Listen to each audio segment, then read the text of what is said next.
જય શ્રીમન નારાયણ. રામાનુજદાસ શ્રીમાન ગટ્ટુ વેણુગોપાલ સ્વામી દ્વારા વર્ણન કરેલ શ્રીમદ ભગવદ્ ગીતાનું ગુજરાતી ભાષાંતર હું આપને કહી રહી છું. અધ્યાય 14 ગુણત્રય વિભાગ યોગ. શ્લોક 24. સમદુઃખ સુખસ્વસ્થઃ સમલોષ્ટાસ્મ કાંચનઃ તુલ્યપ્રિય અપ્રિયો ધીરઃ તુલ્યનિંદાત્મા સંસ્તુતિઃ. ઓમ. ગીતાચાર્ય શ્રી કૃષ્ણ પરમાત્મા અર્જુન સાથે આપણને બધાને ગુણત્રય વિભાગ યોગ શીખવી રહ્યા છે. પરમાત્મા કહે છે, અર્જુન, જેવો ત્રણેય ગુણોને પાર કરી ગયા છે તેવો સુખ દુઃખમાં સમાન અને માત્ર સ્વયંમાં જ સ્થિર રહે છે. તેવો માટીના ઢગલા, પથ્થર કે સોનાના ટુકડાને સમાન ગણે છે. તેવો સુખદ અને દુઃખદ ઘટનાઓમાં સમાન રહે છે. તેવો સંતુલિત હોય છે તથા નિંદા અને પ્રશંસા બંનેને સંભાવથી સ્વીકારે છે. અર્જુન, તેવો આત્માને પ્રેમ કરે છે અને નિરંતર તેનું ધ્યાન કરે છે. તેવો સમજે છે કે સમસ્ત સુખ અને દુઃખ શરીર સાથે સંબંધિત છે. તેથી સુખ અને દુઃખમાં પણ તેવો સમાન જ રહે છે.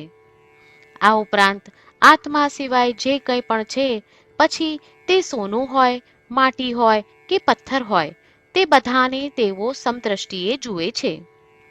તેઓ અનુકૂળ પરિસ્થિતિઓની જેમ પ્રતિકૂળ પરિસ્થિતિઓમાં પણ સમાન રહે છે. શરીર આત્માથી ભિન્ન છે એવું જ્ઞાન ધરાવતા હોવાથી કોઈ તેમની પ્રશંસા કરે કે નિંદા, તેઓ એવું સમજે છે કે આ પ્રશંસા અને નિંદા માત્ર શરીરના જ છે. તેઓ તેમને સમાન રીતે સ્વીકારે છે તથા મનને સ્થિર અને સંતુલિત રાખે છે. આ પ્રમાણે શ્રી કૃષ્ણ પરમાત્મા સમજાવી રહ્યા છે કે જે મનુષ્ય 3 ગુણોથી પ્રભાવિત ન હોય તે કેવી રીતે વર્તે છે. આથી ચાલો આપણે નિરંતર આત્માનું ધ્યાન કરીએ અને જે સુખ કે દુઃખ ઉત્પન્ન થાય તેમાં અવિચળ અને એક સમાન રહીએ તથા જાણીએ કે આ સુખ અને દુઃખ માત્ર શરીર સાથે સંબંધિત છે, શાશ્વત નથી. ચાલો આપણે આત્મા સિવાય અન્ય કોઈ પણ વસ્તુને મહત્વ ન આપવાનો પ્રયાસ કરીએ. ચાલો આપણે અનુકૂળ અને પ્રતિકૂળ પરિસ્થિતિઓમાં તથા પ્રશંસા અને નિંદા બંનેમાં સંતુલિત રહેવાનો પ્રયાસ કરીએ.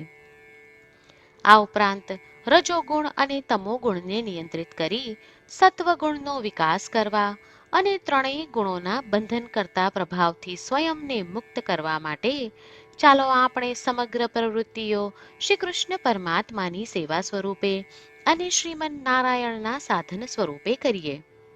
શ્રી કૃષ્ણ પરમાત્માના ઉપદેશોનું મનન કરતા ચાલો આપણે શ્રીમન નારાયણને પ્રાપ્ત કરવાના ઉદ્દેશ્ય સાથે આપણા શરીરનો ઉપયોગ કરવાનો આરંભ કરીએ. શ્રીમન નારાયણનું શરણ લઈ શ્રી કૃષ્ણ પરમાત્માના શબ્દોનું આ શ્લોક સ્વરૂપે પુનરાવર્તન કરીએ.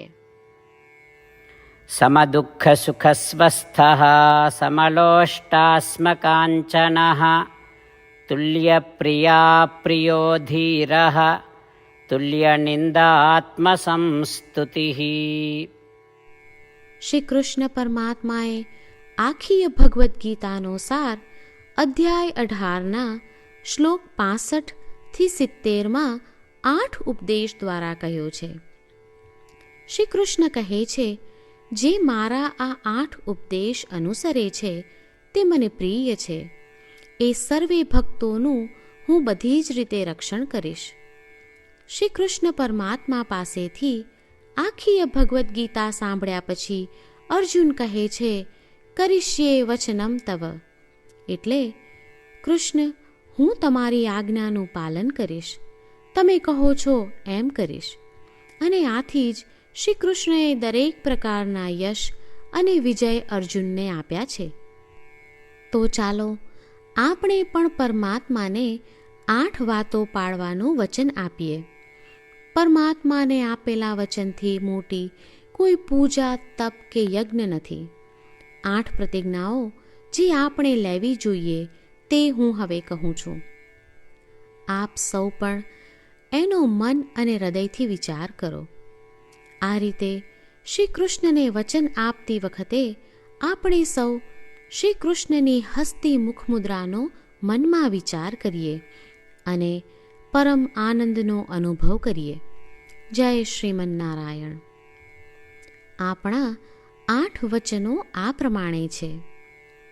આપણું પહેલું વચન: હે શ્રીમન્નારાયણ, તમારા ઉપદેશ પ્રમાણે હું હંમેશા તમારું ધ્યાન અને ચિંતન કરીશ.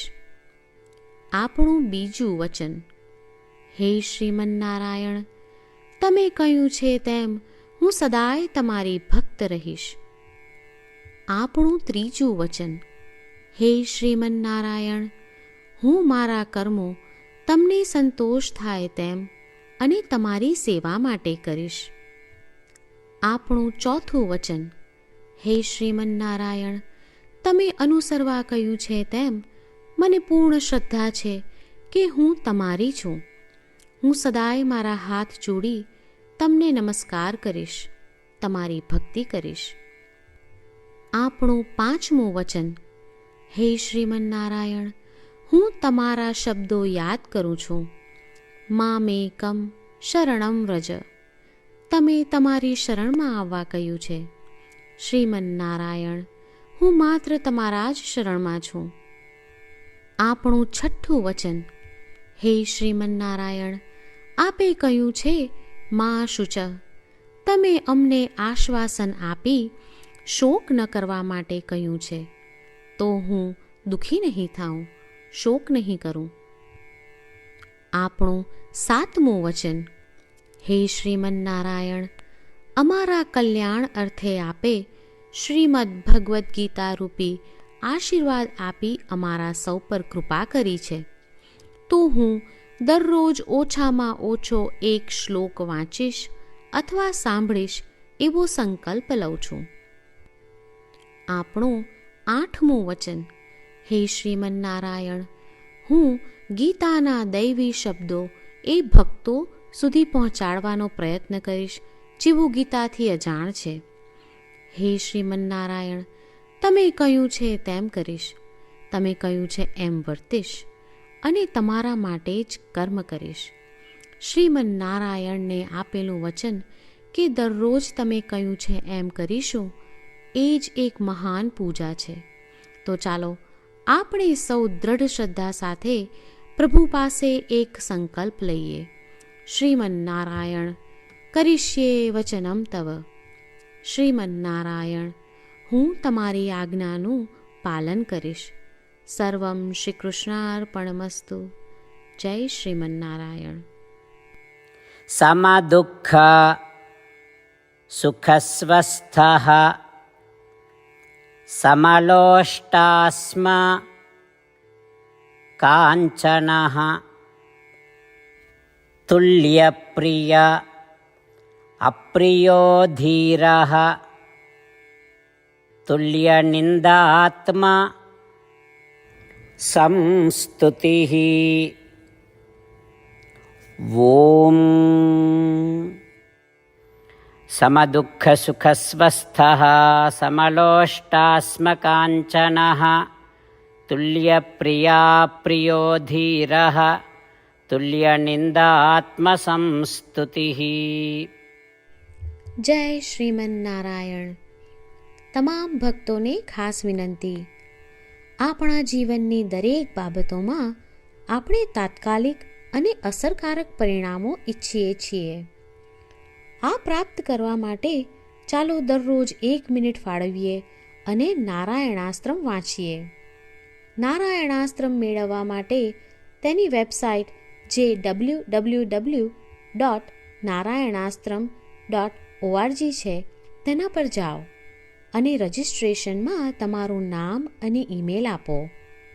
તમે આપેલા ઈમેલ પર તમને નારાયણાસ્ત્રમ PDF પ્રાપ્ત થશે. PDFમાં રામાયણનો એક શ્લોક, ગીતાનો એક શ્લોક અને એક વિષ્ણુ નામ છે.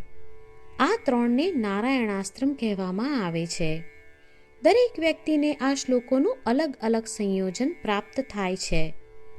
જ્યારે દરેક વ્યક્તિ 24,000 ભક્તો સાથે તેમના નારાયણાસ્ત્રમને દરરોજ વાંચે છે અથવા સાંભળે છે, ત્યારે સમગ્ર રામાયણનું 1 વાર પારાયણ, શ્રીમદ ભગવદ્ ગીતાનું 33 વાર પારાયણ અને વિષ્ણુ સહસ્ત્રનામનું 24 વાર પારાયણ રોજ પૂર્ણ થાય છે.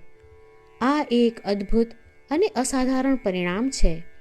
તેથી તમે અને તમારા પરિવારના સભ્યો તરત જ વેબસાઇટ પર જાઓ અને તમારું નારાયણાસ્ત્રમ મેળવો. જય શ્રીમન્નારાયણ.